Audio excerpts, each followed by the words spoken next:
Tell us about your own story. The op-ed piece that you wrote in the Washington Post last week. So you've been diagnosed with MS. And how did you find out about it? How long have you known this? I have a year ago, June 22nd. I remembered the day really well because it was the day of the House sit-in, and I was sitting in on the floor of the House. In fact, the iconic picture that always gets sent out is one that was taken from my phone and that I tweeted out. Oh no, really? Yes, Yeah.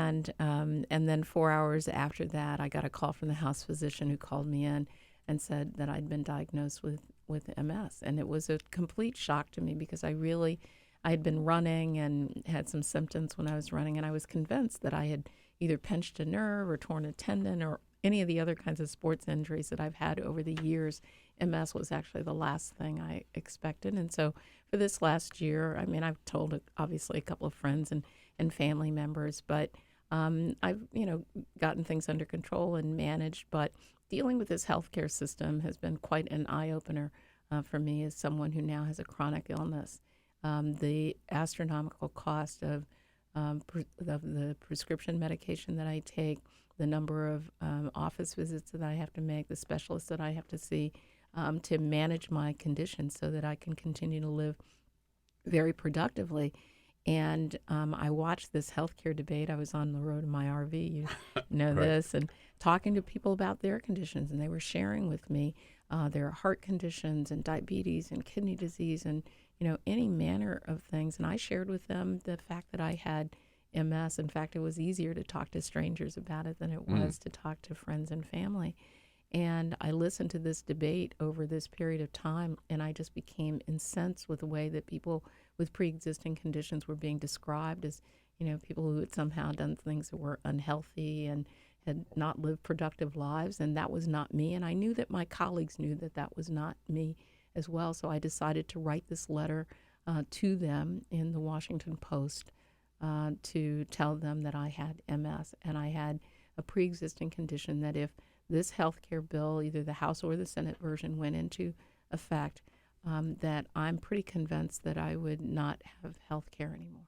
Right. And you appreciate the fact that with all your struggles dealing with your issue and managing your health care, that as a former member of Congress, you had a good health care plan, right? Well, I did. Well, And think of all those people who don't, right? Or for the first time were able to get health insurance for their families under Obamacare, That's right. and it's out the window. And I was under the Affordable Care Act because when we passed the Affordable Care Act as Democrats, there was a provision in there that required members of Congress to go under the Affordable Care Act. And so that was my health care during the time that I was in Congress, and I got great health care. I had to pay the premium, obviously, and the deductibles, but I got great Right. health care. And now I've transitioned to COBRA coverage because I'm no longer employed. The payment amount has doubled. I pay about $800 a month for my COBRA coverage. It ends on June 2018, and as a result, I will have to then buy health care on the private market or go into the ACA is what I had planned to do.